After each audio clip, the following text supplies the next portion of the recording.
Welcome to Criminal Gines, a comedic true crime watch-along podcast where we watch Criminal Minds, all 15 seasons, and discuss the true crime that can be linked, however indirectly, to the episode. We're your hosts, Stacey Johnson and Veronica Shea, and this week we're joined by Joseph Schles in discussing Season 1, Episode 15, Unfinished Business. I have a hyphenated last name as well, so it's technically Arterburn-Johnson. Wow. Is the hyphen silent, or do you always say it like that? I always say hyphen. Nice. Hi, my name is Stacey Arterburn-Johnson. I like to just picture that you spell out Hyphen, like in the name. Yeah. Your name is like this long. Yeah. Oh my gosh. Okay, well, great. Thanks so much, Joseph, for coming on. Thanks for having me. So we are talking about episode 15, Unfinished Business. Yes. Let's just jump right in. Okay. So we're in Washington, D.C., and there's a retired profiler, Max Ryan, who's giving a talk at his book signing. He has a new book. Okay, I watched this episode. I didn't know they were in D.C., and I thought his first name was Ryan. My bad. Yeah. Good. We're off to a good start. We're off to a good start. And I just watched it. And he's... Sorry. Very closely. I blame the storytelling of the director. Not me. Just kidding. Agreed. That's fair. No, absolutely. That is fair. But it's still the first season. They're figuring it out. Sure. Absolutely. Okay, so he's talking about the Keystone Killer. The killer has named himself this. He killed 7 women and tied them up with intricate knots. He corresponded with the authorities. He's including word search puzzles. And then he stopped killing for 18 years. Yeah. He has never been caught. It was a good 18 years. Gideon's there. They're besties. And then a security guard comes up and is like, "This was left for you, Max." Oh. And he's like, "What is this?" And it's a letter with a word search and 2 women's driver's licenses, one belonging to a new victim. The Keystone Killer is back. Oh. Dun, dun, dun. Yes, that was very, right in the beginning. Boom, we're in it now, So, okay, this is my first episode I've ever watched. My question is, Mr. Ryan, is this his only episode? Yes. Okay, I thought he was a main character in the show. Got it. No, thank God. He was such an asshole. Yes. He really was. Yeah, right? But his voice, is that actor famous for other things? Because his voice is very familiar to me. I think he's in a lot of stuff. Yeah, he has that voice, he sounds like he is the type of guy that is often, reading facts of a case. You know what I mean? On, I don't know, Unsolved Mysteries. Yes. And I know that's not him, but, something like that. Yeah. Okay, so now the team's off to Philadelphia, because obviously the Keystone Killer is in the Keystone State, and the news already has picked up the story. There's a new victim, and he has a new MO. She was suffocated instead of being strangled. Mm-hmm. She's older than the first 7. Mm-hmm. There was no fancy knot, and she was bound in flex cuffs. Another letter is left at the new victim's house, and Max is taking it super personally. Yeah. And is also being an asshole to everybody. He really is. Big one. I mean, just kind of your quintessential man. The patriarchy does no favors for anyone. Sorry. Correct. Really? Correct. You're also, not wrong. I think it was in that scene where Mandy Patinkin's character, sorry, I don't know anybody's names. I'm like my mom. I'm like, the guy that had the shirt on. Yeah, he was like, the first thing you told me was, never take it personal. And then the next line out of Max Ryan's mouth was, maybe it's not personal for you. And I was like, it's exactly not taking your own advice. It's this is different. Don't take anything personal unless it's me and I get to do it. I don't know. Correct. Not like this guy. Yep. Oh my gosh. So they deliver their new profile. They're focusing on the change in victimology. And this is where they discuss Ted Bundy's penchant for women who looked like his ex-fiancée before he devolved and slaughtered a sorority house and then a 12-year-old girl, which brings us to Our Buddy Bundy. Beep, beep. You have to take a shot every time someone says Ted Bundy. Woo! Welcome to my Buddy Monday. So I was just kidding about the shot. Literally, we have been day drinking at Lake Tahoe, okay? So, the Keystone Killer is back. This is an issue for a number of reasons. He was a serial killer from decades ago. He has now made his resurgence. He's out there. He's killing again. And the gang is trying to get one step ahead of him. But they're having a little difficulty doing that because his victims are changing. They have evolved. They're not the same as when he was, on his killing spree the first time. And this goes back to Ted Bundy. And we get to see like a full realized reenactment of Ted Bundy, bloody, like in his van, just completely unhinged. This harkens back to when Ted was caught, finally. One of his last victims was a 12-year-old named Kimberly Leach. And Kimberly Leach was so far off from his normal victims, much younger, just a completely different MO. And it shows that during this time, Ted Bundy was just off the rails, unhinged. It no longer mattered who his victims were. He wasn't being selective anymore. He just needed to fulfill that urge to kill. That's that. Fuck Ted Bundy. Do you watch Criminal Minds? Amanda's unhinged. She's just drinking. That's what happens when you get a ginger in the sun. There it is. That's truly. I must have glanced at my phone during that scene because I missed the Bundy reference when I was watching it. But very fast. Now I know more. But that's okay. Maybe I'll talk more about this later about how I don't know anything about serial killers. So we'll get into it. We'll get into it. I'm here for it. But yeah, so Bundy had a very specific type. That's why he's always brought up with victimology. And it's strange that even though, like, let's say Ted had stopped and came back and started killing, he'd still kill that same type. It wouldn't have aged with him. So he's like Matthew McConaughey, right? His character in that one movie where he's like, I keep getting older, but they stay the same. I see. Correct. Yes. A common theme with men. Not to talk shit about men, but I can because my dad is a man. No. I'm just kidding. But let's talk shit about men. My dad is not a man, so I can't talk about it. Hey, yeah, you guys can't talk about it. But I identify as a man and am one, so. I'm just kidding. Anybody can talk shit about men. I just want to make that clear. It's free range. Yeah, they deserve it. Okay, so they ask Ryan then to deliver his original profile with the things that wouldn't have changed, and he's like, no. And he just like leaves, just like throwing a fit. Yeah, thanks for all the help. Yeah. And like every new idea or lead that the team has, he's just like shoots it down and then yells at It's not him! He wouldn't do that! Yeah. Okay. Do you want to like... It's like, what... Can you show your work, how you got to this answer? You know what I mean? Like literally, it's so wild. Okay. Yeah. So... they're led to an old suspect who has recently been paroled, who missed a meeting with his parole officer. So they search his house and they find a woman bound and gagged being held in like a crawl space drawer under the bed. Under the bed. What a twist. What a twist.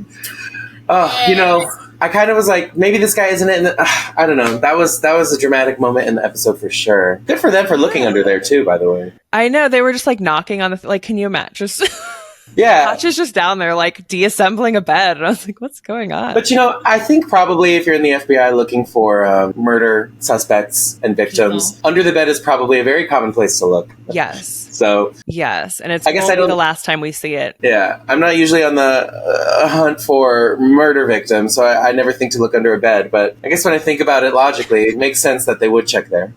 And during this, another letter's left for Ryan, and they ultimately realize that this killer wouldn't have changed his MO by choice, right? He wouldn't have stopped just strangling them just because he woke up today and decided. Because that was the big thing in the episode. They're like, he's doing it different. Why would he do that? Because they're all psychopaths who do everything the same. You know what I mean? But also, I was thinking, okay, so if this dude who's been like obsessed with this guy for 18 plus years is at a book signing about a book about this guy, and somebody hands him a letter from this guy, and then he's like searching for this guy's crimes, why is anybody watching his car? You know what I mean? Like, maybe keep an eye on this guy's stuff. Right. This killer's obviously like following him around. I'm just saying he's not a great detective. Yes. He certainly has no friends, but we've seen his attitude, so I'd probably let a killer walk up to his car too. I guess you're right. You're an asshole. But certainly there's cops standing outside when they raid a house. Nobody saw somebody walk over and put a piece of paper under the detective's windshield wiper and was like, hey, what are you doing? Right? Like, it's not a meter maid. Anyway. Okay, so they realized that something had to have happened to him 18 years ago that would like make it impossible for him to have the strength to strangle someone. So they cross-reference car accidents. And for like the year that the killings stopped, they find a suspect, Walter Kearns, who also installs home alarm systems. They go to his house, but he's out at his next victim's home. But his wife is there. He's got a lovely wife who's none the wiser. And they find his dark room in the basement that she's not allowed to go into. Yeah, she's like, that's crazy. He would never do this. You have to leave. And they're like, does he have a room that you're not allowed to go into? She's like, yeah. And she's like, oh no. And they're like, did he suddenly snap out of his really depressed asshole mood? Yeah. Which I was like, is that a thing that serial killers do? I didn't know. Yeah. They'll be like depressed and then kill and then feel like great relief. It's like a drug addict. Oh, I mean, like, somebody's got to make Prozac more accessible for these guys. That's what I'm saying. This whole time. Ooh, sponsor us. Prozac. Stacey's on the lookout for sponsors. Can you imagine? I'm dying. Hey guys, have you ever felt sad? So sad that you wanted to murder a slew of women that all fit the same description? Take Prozac. Yeah. I'm dead. Okay, so they find a scrapbook and they've got all of his victims in it, and then there's like spaces that are all ready for new photos, and they realize that he's been finishing like a list that he made all those years ago. So all of the targeted victims are just grown up. That's why the victimology changed. Yes. So they're able to find this new would-be victim in time before he kills her. And then Max Ryan seems to really relax and like loosen his asshole. And now he's fine because they caught the one that caught the guy. That nice lady at the end survived. Spoiler alert. And yeah, I thought, and first of all, Mandy Patinkin's character, what a mensch. Okay. This guy, salt of the earth, right? He was good in this episode. There's episodes where he is psychotic and you'd be like, what are you doing? Well, in this episode, he really kept it together. But I thought it was so nice at the end when, was it Shemar Moore? Somebody had him and he was like, I need your cuffs. And Mandy Patinkin like gives them to the guy and he's like, why don't you do this? And I was like, oh, men connecting with each other emotionally. Yeah. You love to see men supporting men. Yeah, because who else is gonna? But yes, it was Shemar, and because he's perfection. I mean, obviously. Absolutely. So that brings us to our Gimme More segment. Yes. Gimme more. We rate him from 1 to 5 helpings, understanding he's a 10 at all the time. So now he has his own scale. That's food related, because obviously. So he's a 10 at all times, and we're giving him a 1 to 5. So a 1 is a 10, and a 5 is a 15? Like, okay. I say helpings because, like, you know, like when you're like, you want to eat, and you're gonna eat, but because you just want like a little bit more. Yeah, I feel like Oliver, and I'm like, please, sir, can I have some more? Yeah. Shemar Moore. Yeah. Please, sir, can I have some more? Like a 5 is like you're like heaping the mashed potatoes. Correct. Yeah. So do you have to say a thing before I answer? No. 5. Hit me with it. 5. Wow. Oh, you're giving him a 5. Always a 5. I don't know really what to compare it to. Like I said, I haven't watched other episodes, but I cannot see a situation where I would be like, no thanks, Shemar. I'm going to do whatever that man wants to do. Okay? I know I'm not his type. I'm going to be like, listen, what have you wanted to do that you're too afraid to ask all of the beautiful women in your life? I'll do it. Okay? That's all what do you want done to you? What do you want to do to me? I'm going to be a yes man for you, Mr. Moore. Amazing. Well, I'm going to give it a 4. Oh. Because it's almost perfect. It's very softer side of Shemar. We're seeing him like smiling. Shemar? It's like Shemar of Shemar. I don't have time. I'm a very busy lady. We got Shemar. You want Shemar? I want Shemar, baby. Okay, so 4, what's your reason? Because we didn't get enough of him. I like this one though because it's like soft. It's like he's kind of smiling. He looks like the boy next door. It's not that chiseled Shemar. Mm-hmm. And like a 5 should be a chiseled Shemar. I see. I like a soft boy. Yeah, this is a more approachable Shemar, which I like. Yeah. So I'm going to give him a 4. I'm a harsh grade. Well, no, Stacey's a harsh grader, but... Oh, okay. I'm interested to hear. I'm usually a 3 or a 4. Wow. Yeah. Oh, here she goes. I'm gonna give him a 3. Wow. A 3? I know. I gotta hear the reasoning. I should not have gone first. Factors here. I know. There's a few factors. I know. Shot my load. Yeah. Factor number 1, the eyebrows are a mess. Okay. The eyebrows may I interject on that point? Hit me with it. He's working hard. He's in the FBI. He doesn't have time to work on his eyebrows. They're hunting for a serial killer. Anyway. I like the eyebrows. I like them.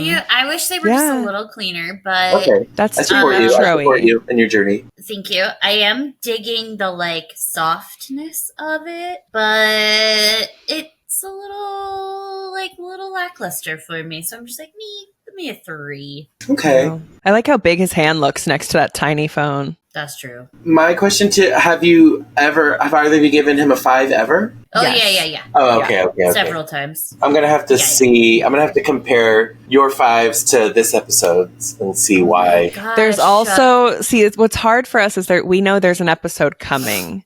Ooh. Where he's shirtless and baby oiled coming out of a steamy bathroom. And so I don't care what the rules are, that's going to be a 10.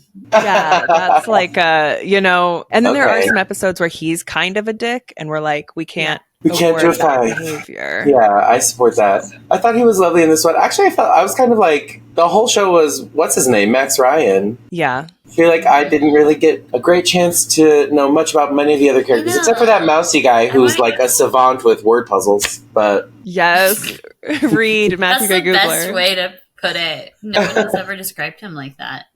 Yeah, a savant with word puzzles. I mean, oh my god, he's just looking at I was like, how are you getting these words from looking at that? Yeah, that's pretty impressive. He's a genius. We love us some Matthew Gray Goobler for sure. Yeah. It was just like, I don't remember. There was one of the words where I was like, no way would you have seen that backwards, up, and diagonal and been able to tell, that's an S, which is the name of, I'm like, Yeah, it was it was backwards and also a diagonal and also 2 lines. I was like, what? Yeah, and it was an initial too. It was 2 different lines and it didn't make sense. And he's like, but if we say it like this, it's an initial, this word, and then this word. I was like, all right. Well, now you're just showing off. But also, good for you. This guy should be playing cards in Vegas. Want to make real money. I don't know what the FBI pays, but... his character's from Vegas. Oh.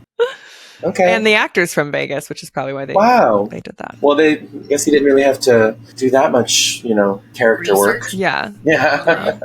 But let's jump in. This episode is obviously the BTK Killer, Dennis Rader. Okay, so my question to you, so I don't know much about serial killers. Did you know, just by watching this, where you're like, oh, this is about that guy? Wow, okay. Veronica's really good at that. Yeah.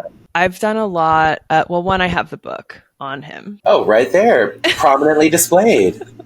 Is that just for this show, or do you just always have that one there? No, they change out for the I like that you're thoughtful about show. This. You're thoughtful about this just like serial killer. Just kidding. I'm just kidding, FBI. Sponsor us. Sponsor us. This episode's been brought to you by the FBI. Well, I knew it was BTK because, first of all, he named himself, which many of them do. They keep bringing up Zodiac and Son of Sam. Yeah. They were mentioned a lot in the episode. I haven't heard of this guy, so I looked, I did a little research. First of all, I saw he named himself... You never heard of the BTK Killer?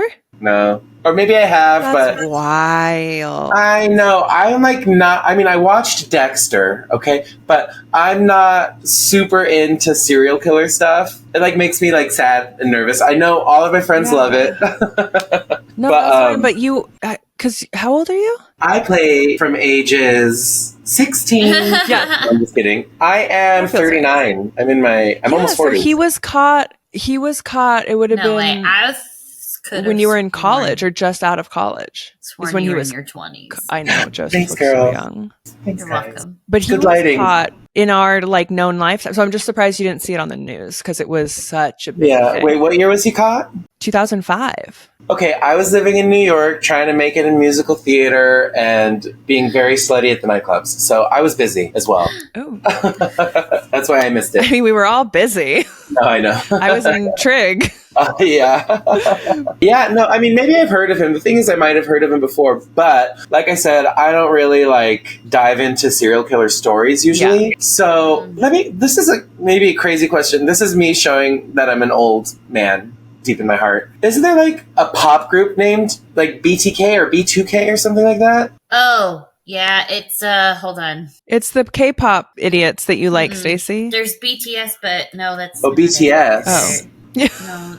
There's a 2000s pop group from like London, I thought. Yeah, I think they're called B2K or something. I don't know. So BTK, and I lived in Brooklyn, and so I wasn't even like thinking about what it could possibly mean. And then I looked it up and I read what it means, which is bind, torture, kill. And I'm like, oh, I'm already out. I cannot handle this story. This man. I'm not reading any more about this. No, it's so horrifying. He was horrifying. He bound them in the episode. Oh, yeah. He installed alarm systems, which BTK did for a while. He came back after so many years, which BTK did. Oh. And that was how he got caught. And so that was the thing of like, it was BTK because he started writing again. He came back, got caught. Was the real life story similar? Like he got hurt and that's why he stopped? No, so he just stopped because he kind of got busy. And the whole idea and why BTK is so interesting is they thought for a long time that if once a serial killer started killing, they could never stop,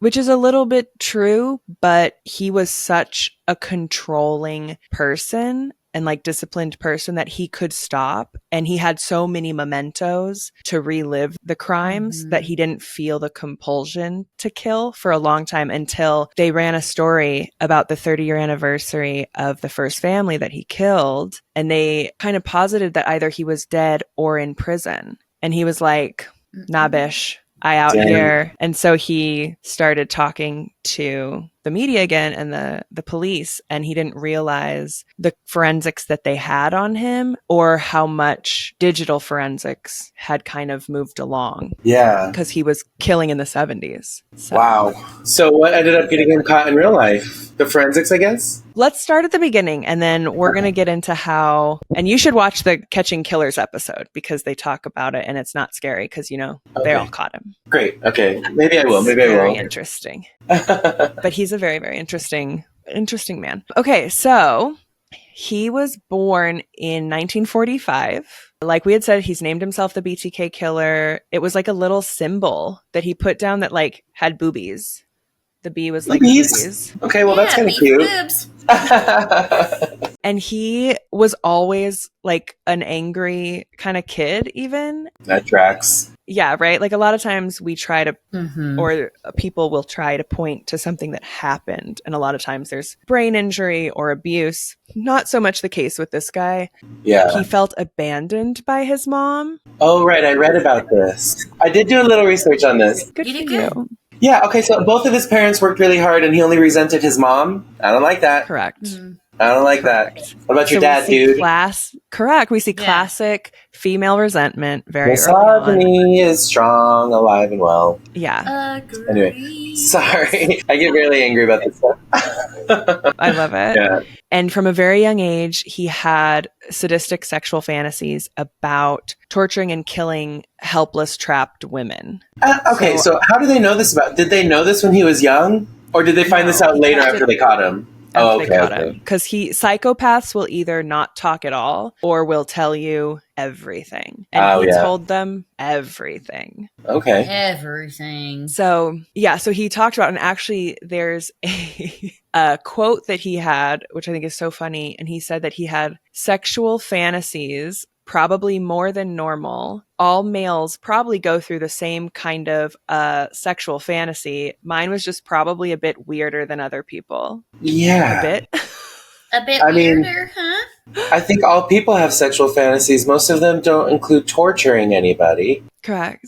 As a preteen, like an adolescent. He would steal women's underwear, which we actually see a lot of with serial killers. Okay. So it's a real big red flag for teenage boys to be stealing women's underwear. He would watch women undress. I think it's okay to steal women's underwear, but only from like Target. Okay, not, you know what I'm saying? Like, not another person. Don't steal it from someone's drawers. Steal it from Victoria's Secret, Don't steal dude. your drawers from your drawers. Yeah, he would break in and steal them. These poor women had to spend money on that. That's fucked up. Yeah, it's not cheap. Yeah, Pink tax. exactly. And you can buy them now. People sell them online used. You know what I mean? Yeah. I guess he was old. He's a boomer.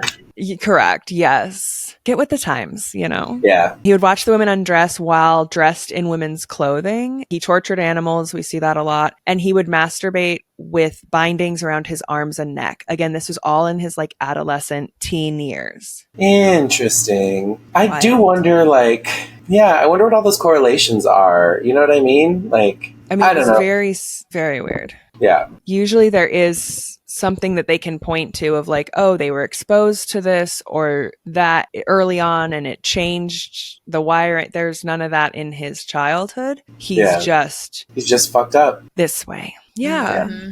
Okay. And again, he had like a bunch of jobs, one of which was installing alarm systems for ADT, which really skyrocketed around the time of the BTK murders. Oh. So he was talking to these people who were like, I'm terrified of BTK, so I want an alarm system. And he was like, okay. Wow. Okay, so interesting. Because I was going to say, that's interesting that his job was installing a system that would make it harder for him to do the thing that he likes to do. But if you think about it the other way, he kind of gave himself a lot of work. So that's a little entrepreneurial ship. But I don't want to give this guy any credit for anything because he's a fucking nightmare. But it still. allowed him like later access into houses. Because he knows how to work the systems? Dang. Yeah, because he also worked as a census field operations supervisor and then would become a compliance officer and dog catcher. So all of these roles, he was able to go to people's homes and like steal their undies. Things out. Yeah, steal their undies, scout things out, start stalking women. Like, ooh, very creepy. And he was also the president of the church council for a Lutheran church and a Cub Scout leader. Wow. Isn't it wild to think that, like, what a masker, you know? Pillar of society. Yeah, I mean, I was just going to say that's like the least surprising thing you've said so far to me, but no offense, sorry to offend a lot of people, but I'm just saying there's a common theme with a lot of religious leaders here. I'm just saying. Yes. You know? Scary. Not here for it. Anyway. He started killing in 1974. He started with an entire family. He killed 4 members of a family of 7. 3 kids were at school at the time, but the 2 kids who were home were forced to watch their parents be strangled to death. And then Josie, the 11-year-old daughter, was brought down to the basement, tied to a sewer pipe and like stripped down. And that's how the cops found her. Was she, she was not alive when they found her? No, she was asphyxiated to death. He like puts bags over their head and watches them die that way by suffocation while he masturbates. He killed like mom, dad, and 2 kids? Or 9-year-old brother Joseph and 11-year-old That's my name. Josie. Joseph and Josie. Was it you? It wasn't me. Twist. The worst part about that, well, one of the worst parts about that is they were discovered by the 3 kids when they came home from school. Oh my God. Can you imagine the therapy? This is... I know. Mm-hmm. What a... sorry. This is so horrifying. I like want to be like funny and zingy, but I'm also like, oh no. You know what I mean? Yeah, you don't have to. Yeah. Yeah. We do a weird genre over here. I know. Okay, so this is his first killing. His first one was a doozy. First 4. Whoop. First 4. Yeah. He left a letter detailing the murders in an engineering book at the public library and then like called the news with the tip of where to find it. So this would be his first correspondence. Why he didn't just mail it is beyond me, but here we are. Why do you think they do that? Why do you think they like to like leave little clues? They think it's a game. It's like fun attention for them, I guess. Yeah, it gets them attention. It's a way for them to relive it if it's being talked about, that like they are manipulating the public. Now people are scared. They're talking about him, you know, all these like weird fame things. Yeah. But mostly they think they're too smart to get caught. And it's every time they don't get caught when they do it, it's more proof that they're smarter. Yeah. They're better. Well, psychopaths. Hate to sound like a broken record, but that's a real man thing, isn't it? I'm sad. Listen, and if you're a man watching this, please don't kill me. Okay, I'm sorry. You can't kill him. It's a hate crime. Yeah. So you're fine. In the spring of 1974, Catherine Bright would be murdered by BTK. Her younger brother, Kevin, was at home with her at the time, and he was shot and by BTK and strangled and feigned death. And then he would, went to kill his sister, but he survived. So Kevin survived and is thought to be the only survivor of BTK. Okay. Imagine that trauma. Yeah. So, but he was not able to place this man to help him catch him, I guess. Oh, he was young. No. Yeah, he was young. He said he had psychotic eyes. Well, I believe that. Was kind of, yeah. So good for this kid for playing dead. That's a real possum move. It's smart, Catherine fought, and they were able to get DNA from under her fingernails and skin cells. And even though they didn't have the technology for DNA, it was all handled so perfectly throughout this case that it would help once it hit the cold case and he came back. Okay, well that's so good for that's Catherine. A little silver lining there. Good for her. Yeah, good for her. She fought. Yeah, and then he took some time off because his wife got pregnant, and he said, I love his quotes. I just can't. I'm so sorry. They're so stupid. He goes, I was so excited for us and our folks. We were now a family. With a job and a baby, I got busy. That's why he took time off from killing. I mean, if you're going to take time off for something. Keep your husbands busy, ladies. Keep them busy. Yeah, that's why you got to make them do yard work. You got to make them bring the kids to soccer. There are things we got to be doing. Yeah. Get them off of these streets, killing these people. Ay, ay, ay. Yeah. Okay. 3 years later, he would kill again. Shirley Redford was her name. Shirley Van Redford. And this was someone who would stalk his victims. So there was a lot of planning. It wasn't opportunistic.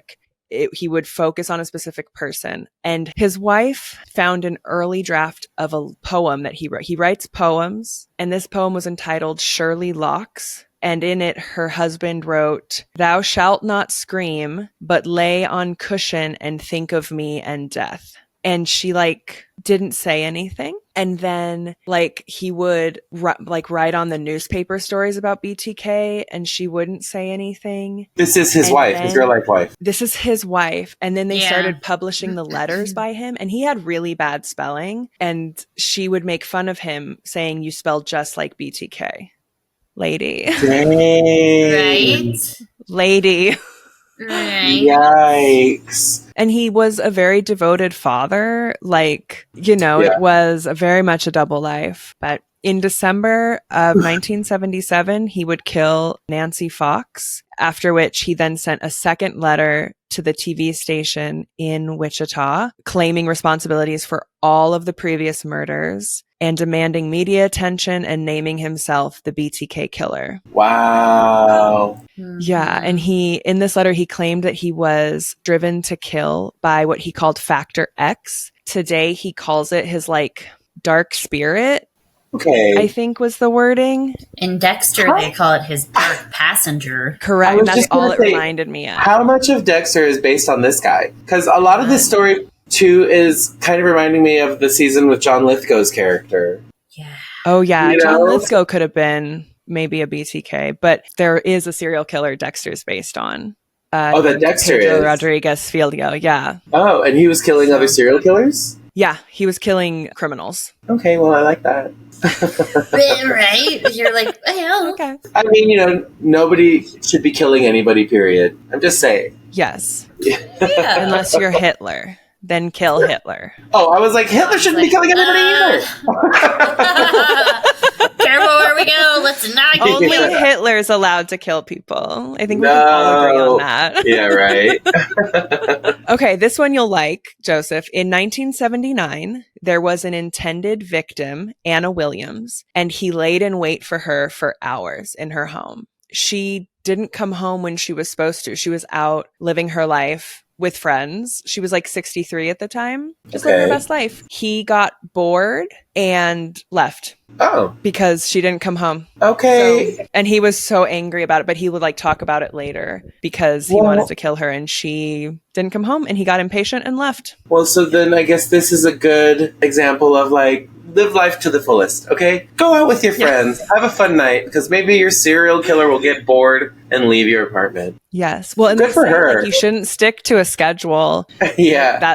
That's easier to be found, like women who live alone and just, leave and come home, leave at the same time. That's more dangerous. I do like this part of the story. This is good. Yeah. I like that for this lady in her 60s. For you, Anna Williams. But did she know anything about this? I think she found out later when he was caught. Can you imagine? But wait, so if this was in 79, right? Wasn't he caught in 2005? In 2005 yeah. So do you think she was still alive if she was 63 in the 70s? Yeah. So I guess she could have been like in her 90s. Depends. Or whatever. Yeah. However many years that was. Ooh. But I'm glad that she got to die of old age, hopefully. Yeah. That's good news. Then on April 27th, 1985, he killed Maureen Hedge. She was 53. And he took her body to the church that he was the president of, bound her and photographed her in various positions. And he would do this with himself too. So he would steal their clothes, wear a lady's mask, and take sexual photographs of himself in their clothes. And this is how he was able to not kill for so long, because he relived it this way. Okay. So, I mean, wild. That is wild. I don't know. I'm trying to form my thoughts on this. Not that you can ever explain away a serial killer, but this is going to be maybe a fucked up thought or a take on this. But it's just what I'm thinking. I'm ready. I feel like this is just shows how repressed this guy is, that he's doing all of this stuff. And, yes, if more people were allowed to just kind of be themselves, live as themselves, get to enjoy the things that they enjoy openly, they wouldn't build up all of these resentments and start murdering women so that they could wear their clothes and tie themselves. You know what I mean? There is a community. Yeah. There is a community of amazing, lovely people who love to get tied up in women's clothing, and they find other people who love it too, and they do it consensually, and they didn't have to kill anybody. I'm just saying, if we go back in time and people are the good old days, look at this guy couldn't be who he was and he ended up murdering. I mean, who's to say? I mean, he could have murdered them anyway. This guy's a psychopath. I'm just saying, patriarchy doesn't help anybody. I don't know. Yeah. Let your freak flag fly. Yeah. Yes. Anyway, I don't know if that was a weird take to have, but it is just kind of what it was making me think. I love that. I wrote that. I absolutely agree. And then in January of 1991, he would kill grandmother Dolores Davis. And then he disappeared for 13 years. But there was several years in between each one, it seems, right? Yes, he would have cooling down periods. That's very typical with serial killers. And with serial killers of higher IQ or more organized serial killers. And these tend to be the men that we hear about in the media a lot. So BTK, Ted Bundy. I mean, they are fascinating. Jeffrey Dahmer. I'll say that. Yeah. These are highly organized, more intelligent killers. Yeah. So his thing was older ladies. This guy seemed to be targeting a little bit older ladies, except for that one family. Then he did college students, and then it was older women as he got older. So I think it was, I don't know what it would be that would flip it in his head because he did stalk them, but I think the older women, he was able to go into their homes and wait for them. Okay. And easily overpower them. Yeah, right. That makes sense. Maybe. Okay, so then he took off 13 years, you said? 13 years. And then they had the article about where is he now, the 30th anniversary of the family murder. And so he sent a letter to the Wichita Eagle from Bill Thomas Killman. Oh my God. I know. Who claimed to have killed this woman, Vicky Wegerly, I don't know how to say that, in September of 1987, who we haven't mentioned yet because This is where we find out it was definitely him who killed her. Okay. Because he included a photocopy of her driver's license and snapshots of the crime scene. Oh. So he would not only take photos of himself bound, he would take photos of them before, during, after, so he could relive it. He's very, very gross. Yeah. Okay, so that person died and they just didn't think to connect her to him? They weren't sure. Oh, okay. Because none of his letters had taken credit. I don't know why, she was bound up, so I don't know why they think she wouldn't. But there was this guy, 3 people were killed all at once. His family was killed, and he did write a letter from someone else's perspective saying it was BTK, that the writer was not BTK, but he's glad BTK killed these people. And they found out that letter was written by BTK, and BTK did not kill this family. So I think around that time they were like, is it copycat killings? Like, what's happening? Oh. But after he was arrested, it was for sure him. I know, it's a weird one, but... Well, I mean, that's probably part of the reason it took him a long time to get caught, because it was so confusing. You know? Yeah. Mm-hmm. Yes. So that letter came in, and the cops are like, great, BTK's back. And these are now cops who grew up as children during the BTK killing sprees, basically. Yeah. Right. Isn't that wild? Like, what a roundabout, that blows my mind a little bit. And this is on Catching Killers. I think it's season 2, episode 1. So if people really want to hear the cops talk about it, it's really fun because they're so about it. They were like, we fucking got him. We got this guy. This fucking monster from my childhood is caught now. Yes. And ultimately, again, the evidence was handled so well that they were able to get a DNA profile from it. Yeah. Shout out to those criminologists in Wichita. Good job. Good job, Kansas.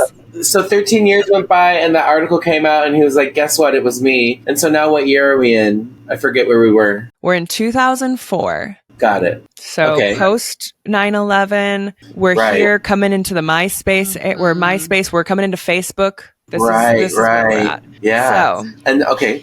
He is corresponding. He's sending proof it's him. He's sending word puzzles again. He's leaving things around town because, again, he likes doing that while also sending traditional letters to the media and to the cops. He basically has said, I've picked out a victim. I think fall or winter will be good. And they're like, fuck, here we go. And he asks the cops, can I safely send you a floppy disk? And now keep in mind, this is 2004. Floppy disks had stopped being used by 1999-ish for our Gen Zers. We've moved on to the CD at this point. Uh-huh. Yeah. And they asked the cops to respond in a personal ad. And they did. And they were like, hey, you're going to be fine. Send it on in. Because he clearly didn't know that computers leave fingerprints on these kinds of things. So he sent it in to them. Oh yeah, there you go. The more you know. So he sent it in and they do their computer analysis, technological analysis on it. And they see that it is linked to a specific church to someone named Dennis. So they go and they Google the church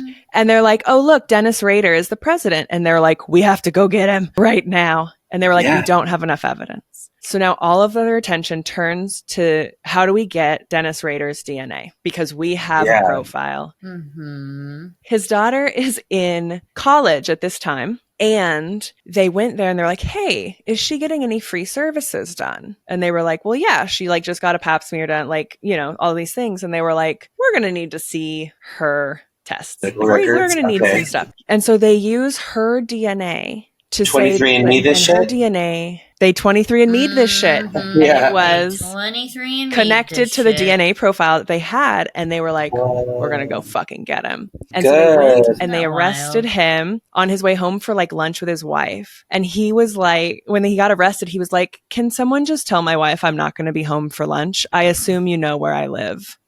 Sir. The audacity. So they arrest him and they're like, do you know why you've been arrested? And he was like, I think I have an idea. Yeah. Dang, what a pompous ass. I know, right? They like bring him into the interrogation room and they're like, look, we've got your DNA because of this. We have all this and this. Why don't you just go ahead and tell us who you are? Who are you? Yeah. And he's just like staring at them and they're just like, just tell us who you are. And he goes, the BTK Killer. And then he just unloads everything he's done. Yeah. I mean, this sounds like a guy who's like kind of sort of been like wanting to get caught. You know what I mean? Maybe not exactly wanting to get caught. But yeah, he sounds like it's exactly like you said. He wants the recognition. Yeah. I mean, in a way, good because they caught him, but like just so like weird and fucked up to be like that, I guess. Yeah. I don't know. He's so good. And so he initially pled not guilty, but then the day of the like trial, he changed his plea to guilty and he got on the stand and just like reveled into saying everything he did for the court records. And it was like his way of reliving it again. But like imagine being the family in the, it's like, oh God. Yeah. Was his family there in the court, I wonder? His family they really had a difficult time. Well, his wife, once she found out what he did, immediately filed for divorce and they granted an emergency divorce. So she didn't have to wait for any time. Great. His daughter, you can see her speak about it now, trying to reconcile that because he was like her best friend. He's a good dad. Raised her. Is her dad. This is why I think it's related to John Lithgow's character in Dexter because I can totally see that. Anyways, and he was the best season. It was the best season. But so now he's in prison. He's serving 10 consecutive life sentences. They didn't have the death penalty when he committed all the crimes, so I guess he lucked out. You know what? No, I would say not lucked out. I actually like. And again, maybe controversial, I don't really believe in the death penalty, and I think it's great that he's going to have to live out his days in captivity after doing all of that. You know what I mean? Like, live with this shit, you son of a bitch. Yeah. Don't give him the, pleasure of getting to die early. I don't know. I know that maybe maybe that makes me sound horrible. Maybe that makes me sound really good. But, after all of that, he should have to live. I don't know. I'm just so grossed out by this guy. Anyway. He's are you ready to be even grossered out? Yep. We're in it now, baby. We're in it now. You might not want to be my friend anymore after I tell you this. Okay. You're like, so I was working on a book a while back, kind of before I moved back to LA, with serial killers on death row. I thought you left. I was like, oh God. Oh no, I was like, bye.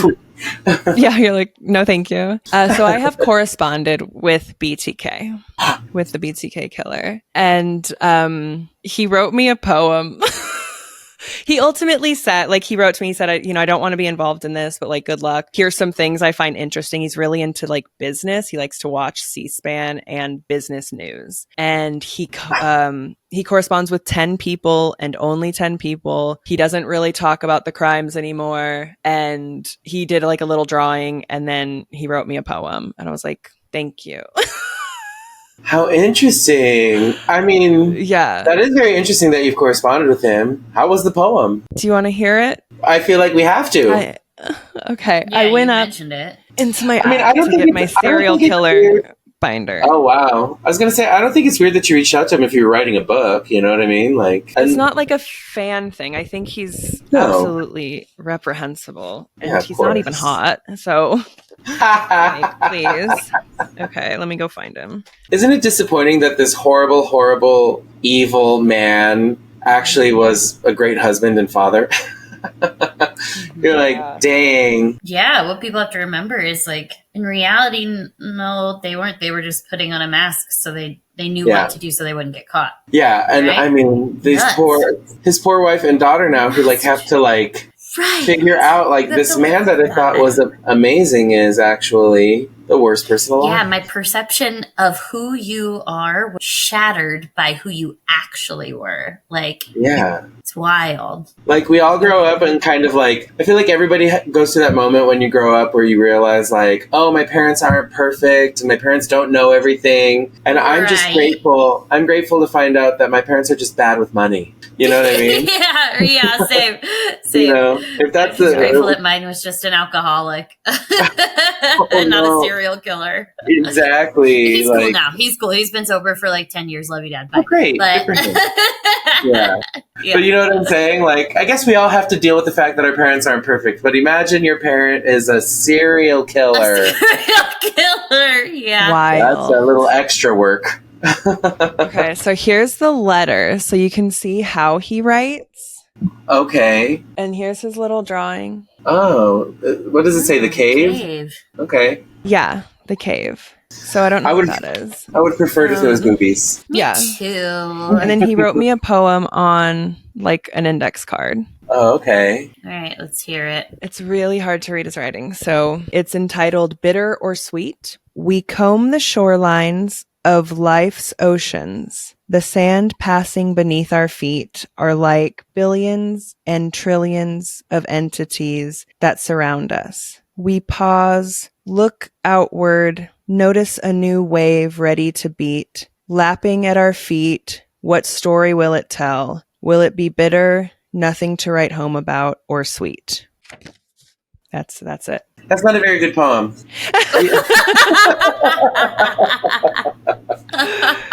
But it is interesting that you got that. I mean, that's like a piece of history, really. So it's weird, right? It is weird, but all right. Yeah. Have you been in contact with other serial killers because of the book you were trying to write? Yes, with many of them. Wow. So that's BTK. That's BTK. Wow, what a journey. I mean, that's intense. This guy's intense. I guess really they all intense. And like, yeah. Well, and that was the thing too, people like noted when he was a compliance officer was he was so strict and like would like unbendable for his community. Like, and that one woman said, he was also like what does he do? They go around and like, if you have left your bins out for too long, if they're supposed to come back, you know, in within 12 hours of the trash being taken and you haven't, you get a citation. That kind of stuff. Okay. Yeah. One of our friends, Kristen, is dealing with it because apparently where she lives in Reno, they can only have a certain percentage of weeds on their lawn and she exceeds that. And so she got like a citation. Dang. That she was a public nuisance. It's that kind of stuff. Oh, okay. And then he was also a dog catcher. And one woman said that he killed her dog for no reason.